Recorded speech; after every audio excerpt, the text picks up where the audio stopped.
Vamos a iniciar con un tema que particularmente siento que genera muchas inquietudes. Silencio, niños. Niños, estoy como en el colegio regañando. Niños, por favor. Sí. Vamos a iniciar con un tema que particularmente creo que en la dinámica de la moda hoy, pero no de la moda de ropa, sino de moda de vida, se ha convertido en transparencia y todos creemos conocer y estar haciendo grandes cosas al respecto, y se llama moda circular. Todos sentimos que, uy, sí, yo tengo moda circular porque me pongo el mismo vestido 2 veces. Y hacemos una cantidad de comentarios que, aunque ustedes se ríen y suenan ridículos, han salido publicados en las redes sociales. Y la gente ha dicho, tenemos que ser tan circulares como era Lady Di, porque reciclaba sus vestidos y los usaba cada 3 o 4 años nuevamente. Y sí, esa forma de reutilizar, ayer lo veíamos con Pilar. Pilar tenía un collar de hace 50 años y tenía una blusa, una falda de la última colección de Francesca con una blusa de una colección de hace 5 años. Y sí, esa reusar, ese darle una vida, una segunda vida a nuestra ropa dentro de nuestro ropero o en el ropero de otros, es una forma de contribuir, pero eso no es moda circular. Entonces, cuando nosotros hablamos de la circularidad en la moda, estamos hablando de unos retos que son mucho más grandes y que tenemos que empezar a entender que como industria, que hemos sido tan contaminante y que somos la tercera industria más contaminante en el planeta, deberíamos empezar a entender si la moda circular es real o simplemente es producto de la ficción. La circularidad significa reutilizar continuamente materiales y recursos con el objetivo de reducir los desechos en el mundo. Reducir antes de producir. Hay que pensar en cómo puedo reducir antes de producir. Se puede ser circular desde la base en un negocio que está pleno de mezclas para ser atractivamente estético y económicamente viable. Esa es la gran pregunta que queremos resolver, porque realmente muchas personas me han dicho, sí, es que trabajar con temas de circularidad es mucho más costoso, la gente no está dispuesta a pagar, está acostumbrado al fast fashion, hay que comprar prendas muy económicas, si yo compro esas prendas que ya no son tan económicas, duran mucho tiempo en mi closet, se dañan. Entonces hay que entender la circularidad desde su esencia. Hoy tenemos 3 invitados increíbles, maravillosos. Marco TORTORA, embajador de POLIMODA en Ixel, es consultor, formador, emprendedor social, especializado en circularidad, sostenibilidad, estrategias y políticas de innovación responsable, miembro de muchas juntas directivas y comités directivos de asociaciones como Amerigo, BABEL, FAIR, de lo que es cofundador y presidente. Marco vive en Florencia, Italia, y nos está acompañando hoy. Bienvenuto. Andrea Mejía Fajardo, colombiana, de Medellín, cofundadora de CIRCULATAM. CIRCULATAM es una plataforma de consultoría en economía circular, cofundadora de la marca sostenible 7191, asesora desde el conocimiento, desde la esencia, investigadora apasionada de la circularidad, no solo como fin, sino como medio y proceso. Y Carol García, que después de tantos años con nosotros en Ixel, ya no debería ser presentada, pero como siempre tenemos un círculo nuevo de gente, hoy voy a presentar para ella otro perfil diferente, porque he presentado de ti como 10 perfiles diferentes. Es consultora en innovación, perspectiva del consumidor, diseño y economía circular y tecnologías de la naturaleza, que eso es algo muy importante para que nos lo expliques hoy. Periodista de la Universidad Federal de Paraná, doctora en comunicación semiótica de la Pontificia Universidad Católica de Sao Paulo, directora de internacionalización de la Universidad de las Artes de Sao Paulo, escritora y amiga. Gracias, Carol.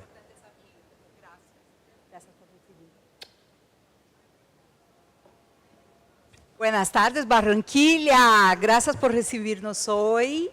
Para mí, que soy brasilera, es un privilegio estar en Colombia, un país hermano que amamos y que respetamos mucho. Yo soy muy agradecida a la alcaldía de Barranquilla y sobre todo a Ixel, que tiene la visión de juntarse con la alcaldía y mirar Latinoamérica desde un punto de vista totalmente distinto, que es del conocimiento. Y cómo es importante hacer curaduría de conocimiento, porque nosotros tenemos mucho que ofrecer al mundo. Vamos a hablar en inglés en respecto a nuestro amigo Marco Tortora, que viene de Italia.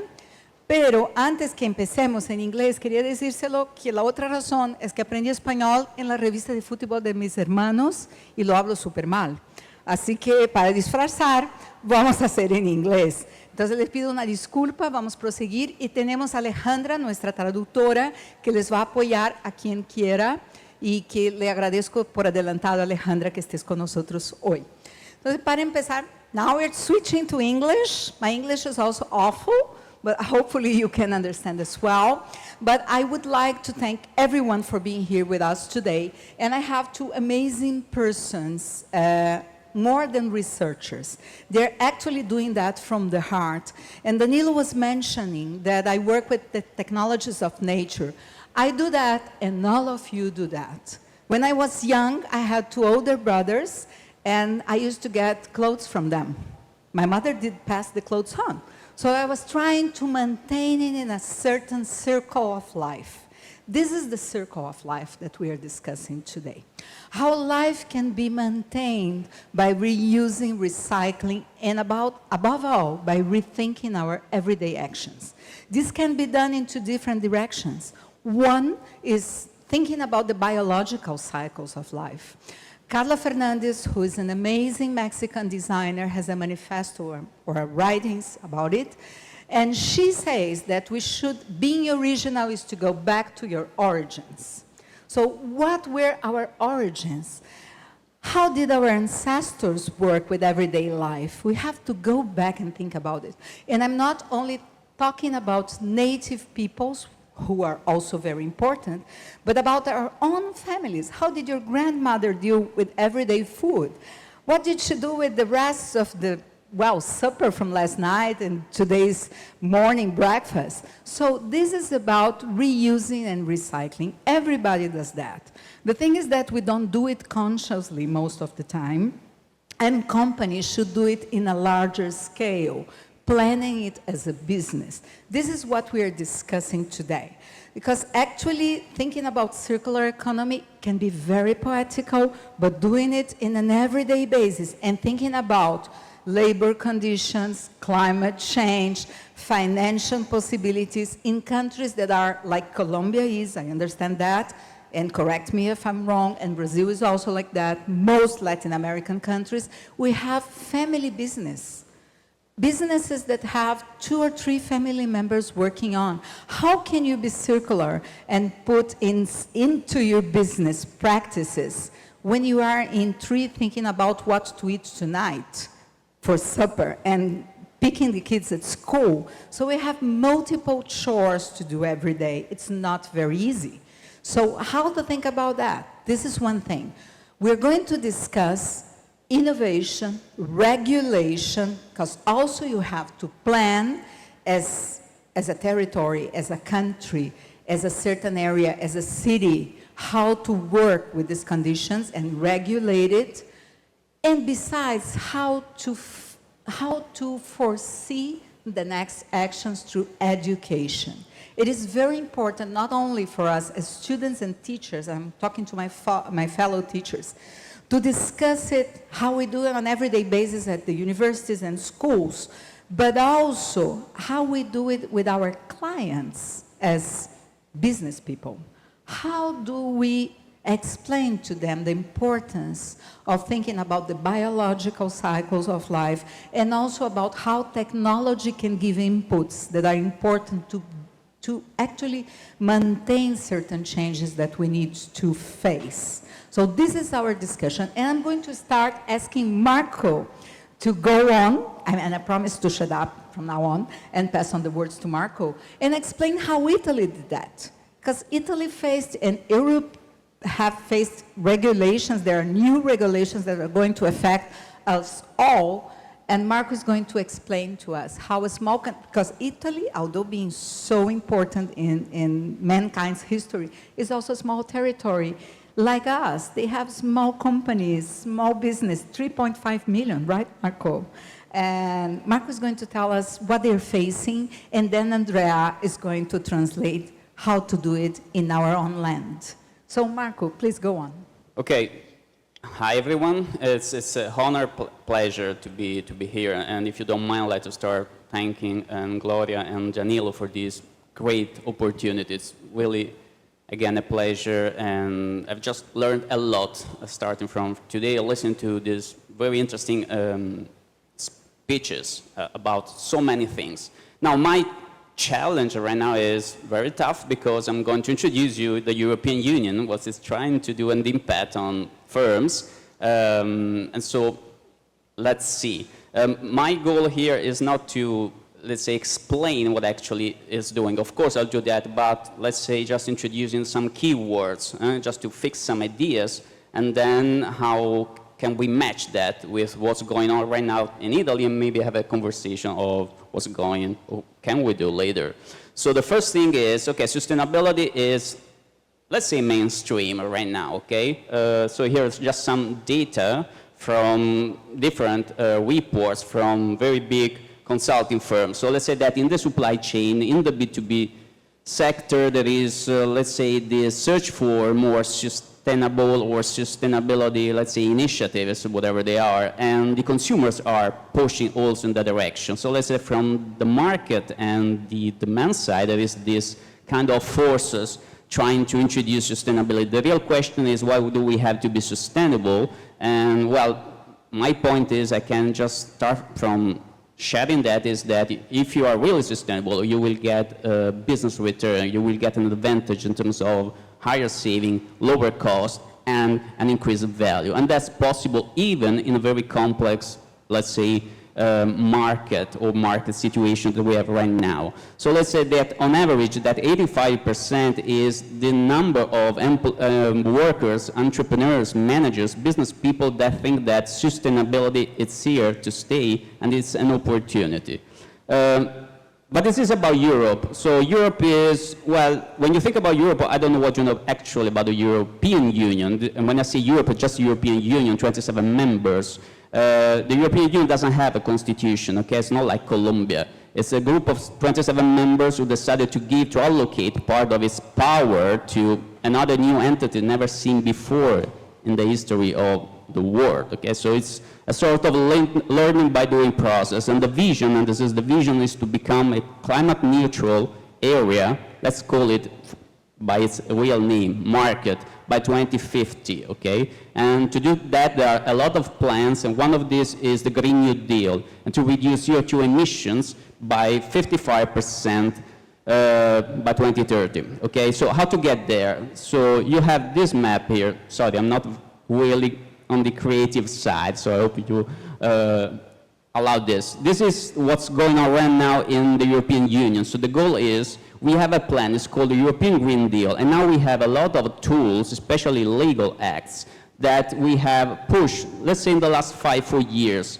And this is very important. In Europe, there are two different legal acts, regulations and directives. Regulations immediately impact our national system of law in Italy, in France, in Germany, so they change it immediately. While directives, they have to go through the parliament to be approved, and they have, let's say, usually on average, 24 months to do that. So what's going on? Starting from 2020, this new path of development, of sustainable development, has started with a huge impact on global value chains, supply chains, different industries, as we were saying before, to the 3.5 million of small medium enterprises that we have in Italy. And those are, on average, they employ 4 to 5, let's say, people, and they are mainly, like, on average, Europe, 60% family businesses. And they work with the famous brands, okay? So what you have here is a plan for big corps, firms with more than 1,000, let's say,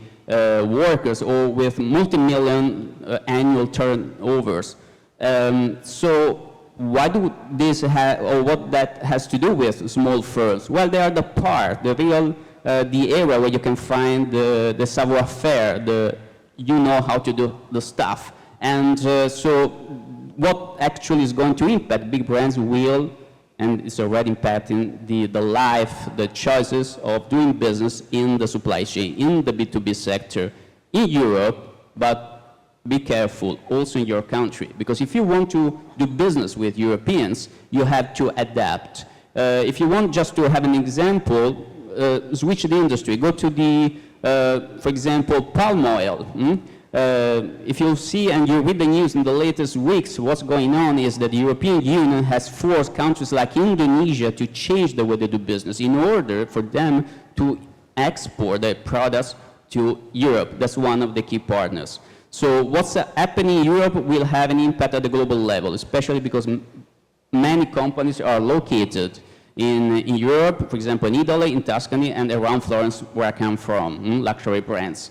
So you have what? They define what a sustainable business is. They define how you have to get the money, because the banks will, let's say, scan who you are, looking at the sustainability metrics. And all of this stuff, the metrics, the transparency, the digital product passport, the ESG framework, matching that with the financial markets will, of course, have an impact on businesses, starting from the design department to procurement, to marketing, to communication, to HR, and so on and so on. It's a huge, real complex situation. And, well, I have a good news, is that they don't know how to handle that, managers and entrepreneurs, especially in the supply chain, because it has just started. So there is a huge here challenge. And what I heard this morning is that we need you, young guys. We need you, the managers, the designers of the future. We need your values. We need your skills. And we need actually that you bring to the workplace the capacity to collaborate. Because one way to handle this complexity is through interdisciplinarity, to work together as a team coming from different backgrounds. And that's happening.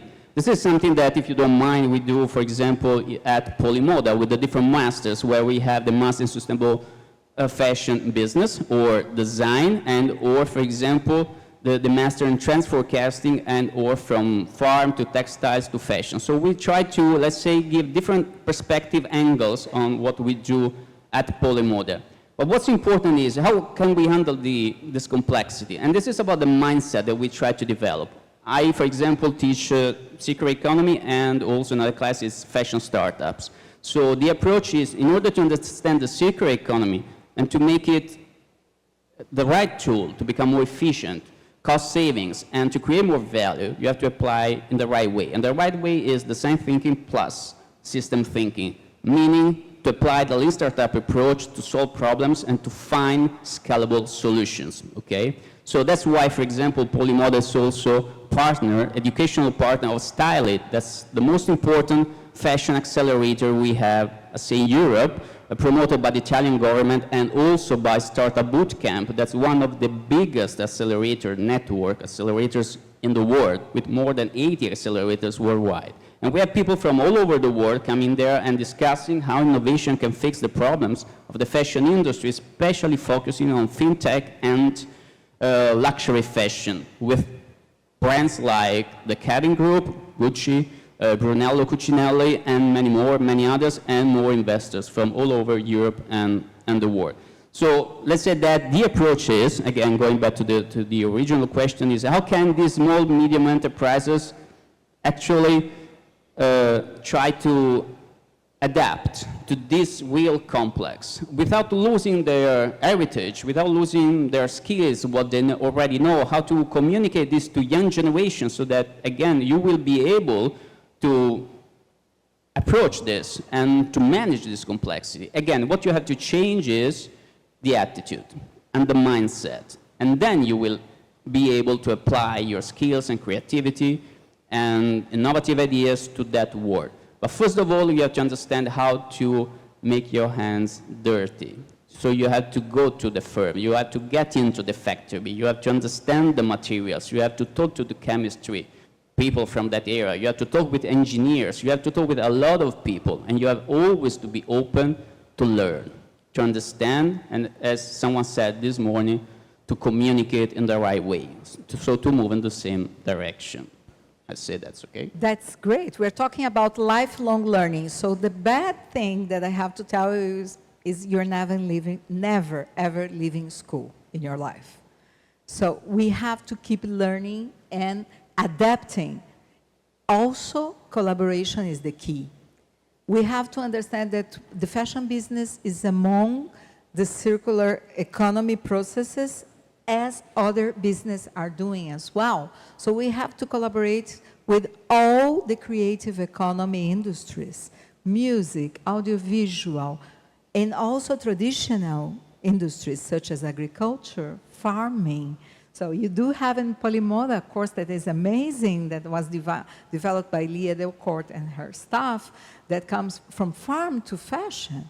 And the good news is that Andrea is doing this in Colombia, and she has amazing, amazing work with small family businesses. So this is possible. We're not talking about something that is impossible. It's just for the big companies that are established in Europe. No, I'm talking about you, and Andrea has the good examples. I don't know about that, if it's a good example or not, but at least But they exist, right? They exist. Pero antes de empezar a hablar en inglés y a responder la pregunta, quisiera saber si todos los que están aquí presentes saben qué es economía circular. Si alguien no sabe, alce la mano y yo explico rápidamente.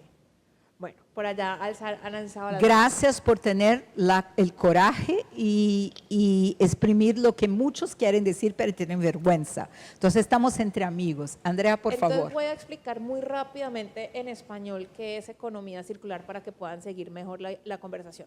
La economía circular no es más diferente de cómo funciona la naturaleza. Imagínense en cómo funciona un bosque. Un bosque se nutre a partir, digamos, de los rayos del sol, la energía solar, el agua de la lluvia y, digamos, el suelo, y es cuando entonces ese árbol que se cae, esos frutos que caen y se pudren, esos animales que también se mueren en el bosque, pues que se vuelven compostaje, ¿para qué? Para nutrir precisamente el suelo y que de la semilla pues vuelva a salir, digamos, un nuevo árbol. Y lo que busca la economía circular realmente es como cómo logramos hacer desde la parte productiva que funcione igual que un bosque donde no haya desperdicio. Entonces nos basamos en 3 principios básicos, que uno, todo empieza a partir del diseño. Entonces qué interesante que acá hayan estudiantes de diseño, porque nosotros cuando diseñamos podemos decidir, bueno, qué material vamos a utilizar, qué tan contaminante es, cuál es la polución de este material. Entonces la economía circular empieza por el diseño. Segundo punto es cuando empezamos a aplicar las diferentes R's, ¿sí? Cómo mantenemos los productos y materiales en constante circulación en su más alto valor dentro del ciclo productivo para finalmente, digamos, regenerar la tierra. Entonces, bueno. Wow. Marco Andrea was explaining and asking people what the circular economy is. And I think that she did it very well, because sometimes we're afraid of telling what we believe is a weakness. But remember, why do sometimes in Latin America people say that our indigenous peoples are lazy? Because they actually do not have stocks. Why they do not have stocks? Because they don't think that the forest is going to disappear if they keep it. So they go there and collect one item that they need to do something, or to eat, or whatever, to produce their own handicraft. They go and collect a certain straw or a certain berry, but they leave the tree. They don't need to put the tree down to collect lots of trees and have them in the bank. That's something that we do. And we consider that people that do not do that are lazy, they are not thinking about the future. That's wrong. They are thinking about the future in a different way. So something that Andrea does at Circulatam, that she's going to tell you herself, is to think about the circular culture, that we should embrace learnings from other people that think differently, and they actually can achieve different results and sometimes better results than us. Tell us your stories. Thank you. So, for me, it has been very, very interesting because I can see, I work with the circular economy from 2 points of view.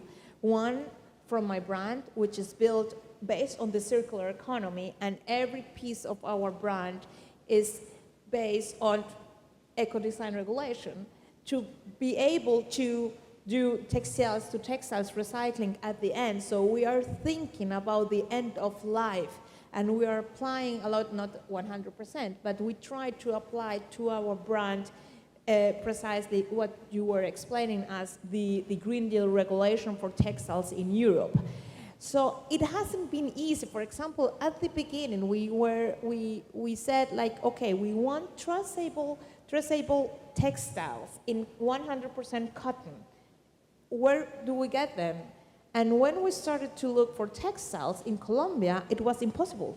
I mean, we are a country which was very big in growing cotton, very big in textiles, and around the pandemic, there was no way to find a 100% cotton textile in Colombia that was traceable. So we had to import our first textiles. Now the things are changing, but then you find other things that you have to start thinking about. What type of yarn are you going to manufacture? Because everyone manufactures with polyester, and we didn't want polyester. Which is actually plastic. Exactly. So, or petroleum. Yes. If it's like going to a gas station and dressing yourself with gas. So to tell this woman who has been sewing for the last 20, 30 years with their normal yarn, like, hey, please change your yarn. And if you have sewn in your life and know the difference between a polyester yarn and a cotton yarn, the polyester yarn, it doesn't break. Cotton yarn breaks easily. So imagine when you have to do, like, how do you say, the buttonholes in 100% cotton. I think all the women we work with were screaming bad words to my business partner, yeah, because no one wants to sew and to manufacture with 100% cotton. So it was every time we wanted to design with my business partners is the designer. I'm the circular economy who says this, we have to think about this. Then we said, like, what about zippers? I mean, like, how difficult is it to take out a zipper if you're thinking end of life of a garment and you want to do textile to textile recycling? Yeah. Can we provoke people? Do you know what you are wearing today? Check the internal tag that says what you are wearing today. You probably don't know. I don't know. I haven't done this exercise. So imagine telling someone dismantle the zipper. That is a lot. We're not accustomed to doing that. It's a shift in the way we think, right, Andrea? It's a way, not only in the way we think, but also in the way we see design. We have to challenge ourselves to see design different. And then there's the other point of view I have, and it's been a consulting with Circulatam, which is also like we work a lot with fashion companies. And of course, how do you, and for example, right now we are working with these small manufacturer companies in the near of Medellin. It's, the municipality is called El Santuario, and they all produce only sportswear and underwear. What happens with that? How can you think about the end of life of polyester and elastan fabrics? And I mean, you cannot change the sportswear industry to use cotton. I mean, I don't know, I do sport every day, so I cannot use cotton in my sport clothing. Imagine that you have the machinery that is adapted to a certain textile. So it's not, and also the way people relate to the machinery, the technicians that will give the maintenance, it's a whole chain, as Marco was telling us. So thinking about, you have to work cooperatively with other people. Think about all that when you walk into a room, like 100 people come with you, and 100 families come with you. So we are responsible for all this supply chain along. That's why studying is so important, and Marco was stressing that point, right, Marco? Yes, and I'd like also to add to what was just said that, for example, if you guys are really important because if you bring this culture within firms, whatever they are, you will make them ready for these changes. So this idea of transparency, to know exactly each component of the finished product, where it comes from, it's in the digital product passport. It's a reality. You need it in Europe right now. And for example, from Italy, there is in Europe only one company using Web3 platform technologies to help to track all your components through the blockchain and to report this according to the digital product passport regulation. So you have to be compliant to the law. Otherwise, you will have a lot of troubles with the European and the national authorities checking on you. It's a huge, let's say, shift. I don't know. It's a problem. But the culture is important. And remember, the circular economy is about, again, reducing waste, but not because, again, it's a cost. Because if you become more efficient, you will have more resources to invest in other areas, in research and development, in marketing, and so on, so that at the end, you will get a return. And I'm sorry to say that, but for businesses, at the end of the day, it's just a simple equation, costs and revenues, and you have to control your costs. And so everything about here is about money, it's about controlling, reducing the risk, and it's about, because Europe, and that's maybe the difference is, we don't have resources, we don't have natural resources, we don't have many things. So that's why we have to be more innovative and to go in that direction, because it's just a way to survive and being competitive. And before we close, because we're about to run out of time, I would like to suggest that you get acquainted with what a digital passport is. Huge companies such as Aeon have their past digital formulations for digital passports. It's a national document of identification, like a passport for clothes. And we also have Provenance, for instance, which is a company that provides, you can check that in Google, go ahead and check it. There are many companies working with digital passports, and I have heard this from my students, perhaps you did as well. They're asking me all the time, why is it so important? And I like to joke and I say, remember, you can receive as an inheritance one of my dresses, and that doesn't count. But if it's Lady Gaga's dress, then it would be interesting to know the origin, right? Think about it. The origin of everything that we produce is going to be printed in our daily activities in business, like we have our own national identification card. Our clothes will have that, and they will take along the memory of our cultural processes along. So it's also about country of origin, it's about region, it's about your brand, and at the end of the day, it's about you. So do not forget that we are part of nature. Nature will keep going if the planet runs down, but perhaps we might be extinct if we don't comply with it. I'm about to close. I'm just finishing with one last advice from our great partners at this panel. Andrea, what's the important thing that you have to put in their minds before we leave? I want to come back to what Danilo said at the beginning, and it's reduce. I mean, we can be as circular as we want, as sustainable as we want, but if we don't reduce our demand for natural resources, doesn't matter of renewable or non-renewable, recycle or not recycle, we won't get to nowhere.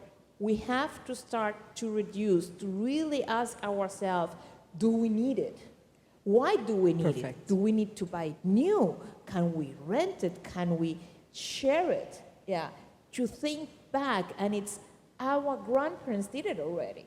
Yeah, and it's about what Marco was telling us. There are new business ways. There are new business models, and it's on you to develop them. I'm sorry to say, I'm about to retire. So I'm passing the job on for you to think about new business models. And that's what Ixel is about. Ixel is a new business model as well. We are challenging knowledge, the ways that knowledge runs through our veins. So come and join us. Think with us. Marco, what's your last advice? Well, Okay, no advice, but just a question to you. Ask yourself who you want to be and what's the role you envision for yourself in this industry. Be a change maker. It's up to you, as she said now. So now is the time, and be open and collaborative. That's it. So, and again, we're about, in a few years, we're not going to be doing this. We're going to be something else. But we are going to buy from you. Or no, it's up to you. Have a good evening and enjoy your day. Thank you. Thank you so much.